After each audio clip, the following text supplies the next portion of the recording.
Assalamualaikum students, welcome to this channel The Bridge Builders। Okay students, हम paper solve कर रहे थे। अगला लॉन्ग क्वेश्चन था find the general solution of differential equation using variation of parameter method. इन्होंने अब हमें बाउंड कर दिया कि इसी मेथड से हमने सॉल्व करना है। जो इक्वेशन दी हुई है वो सेकंड ऑर्डर डिफरेंशियल इक्वेशन है और नॉन होमोजीनियस है। हम इसको पहले वाई सी फाइंड करने के लिए इसको ऑपरेटर फॉर्म में लिख के ऑक्सिलरी इक्वेशन लिखेंगे। तो हमारे पास रिपीटेड रूट्स आ गए थे 1,1 और इसके मुताबिक हमारे पास वाई सी बन जाएगा C1 into e to the power x plus C2 into x into e to the power x. अब वाई सी से ही रिलेटेड हम वाई पी लेट करते हैं और C1 और C2 की जगह हम U1 और U2 लिखते हैं, बाकी फंक्शन एज इट इज़ आ जाते हैं। तो ये हमारे पास वाई पी लेट कर लेते हैं हम इस तरह। तो इसको इक्वेशन नंबर 1 का नाम देंगे। अब जो हमारे पास सोल्यूशन है वाई पी, उसके अंदर दो इंडिपेंडेंट जो है ना सोल्यूशन है। ई टू द पावर एक्स एक पहला सोल्यूशन है, उसको हम y1 का नाम देंगे और जो दूसरी टर्म में फंक्शन है x into e to the power x, इसको हम फंक्शन 2 का नाम देंगे y2 का।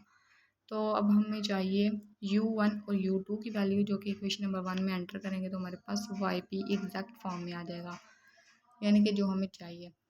तो उसके लिए y1 और u1 और u2 की वैल्यूज़ फाइंड करने के लिए हमें पहले w की वैल्यू चाहिए। w क्या होता है? ये डिटर्मिनेंट होता है। अगर तो दो फंक्शंस हैं तो फर्स्ट रो उन फंक्शन की होती है और सेकंड रो जो होती है उनका फर्स्ट डेरिवेटिव होता है। तो इस डिटर्मिनेंट को सॉल्व करके हमारे पास w की वैल्यू आ जाती है ई टू द पावर माइनस कह रहे हैं सॉरी 2x। तो ये w की वैल्यू जब आ जाती है तो हमारे पास u1 के लिए और u2 के लिए फार्मूलाज होते हैं, उनके अंदर वैल्यूज़ पुट करके हम सिंपली इसको सॉल्व कर लेते हैं। मैं इनको एक्सप्लेन नहीं कर रही, आई होप आपको समझ आ रही होगी। ये u1 यहाँ पे फाइंड हो गया और इसका आंसर क्या आ गया? -x² into sine inverse x minus x/4 into square root के अंदर है 1 - x² plus 1/4 sign inverse x। ये आ गया है u1। और u2 देखते हैं। u2 के लिए भी इन्होंने फार्मूला दिया होता है जो कि इंटीग्रल की फॉर्म में है y1 इंटू f(x) dx/w। जब इसमें एंटर वैल्यूज़ करते हैं तो फिर कैंसिल आउट टर्म्स होके हमारे पास जो टर्म रह जाती है वो साइन इनवर्स x होती है। तो हम इसका डायरेक्ट इंटीग्रेशन नहीं लिखेंगे, इसमें भी हम इंटीग्रेशन बाय पार्ट्स वाला फार्मूला लगाएंगे।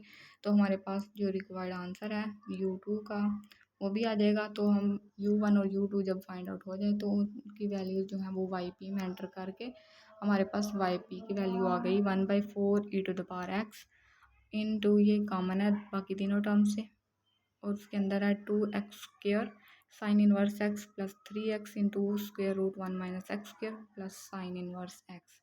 अब हमने जनरल सोल्यूशन लिखना है तो वाई सी और वाई पी को दोनों ऐड करके लिख देंगे तो ये हमारे पास जनरल सोल्यूशन आ जाएगा। ओके स्टूडेंट्स, अगला क्वेश्चन देखते हैं। बहुत इजी सा है। Determine whether the given functions are linearly independent और डिपेंडेंट। तीन फंक्शंस दिए गए हैं और इन फंक्शंस को अगर हमने चेक करना हो कि ये डिपेंडेंट है या इंडिपेंडेंट, तो उसके लिए हम रॉन्सकियन इनका चेक करते हैं। अगर तीन फंक्शन है तो उसमें जो फर्स्ट रो होती है वो इन्हीं फंक्शन को लिखते हैं 1 sin x cos x। Second row इनका फर्स्ट डेरिवेटिव होता है और थर्ड रो इनका सेकेंड डेरिवेटिव होता है उन्हीं फंक्शन का। तो जब हम इसको हल करते हैं एक्सपेंड करके कॉलम 1 से, तो ये हमने देखा कि 0 के इक्वल नहीं आया। तो अगर 0 के इक्वल आ जाता है तो ये लीनियरली डिपेंडेंट होता है, अगर ना आए तो ये फिर लीनियरली इंडिपेंडेंट। तो हमने बस यही चेक करना था कि कौन सा है।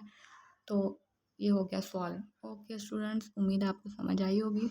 नेक्स्ट क्वेश्चन के लिए चैनल के साथ कनेक्ट रहें, इसको लाइक करें और सब्सक्राइब मस्ट करें। Okay, thank you.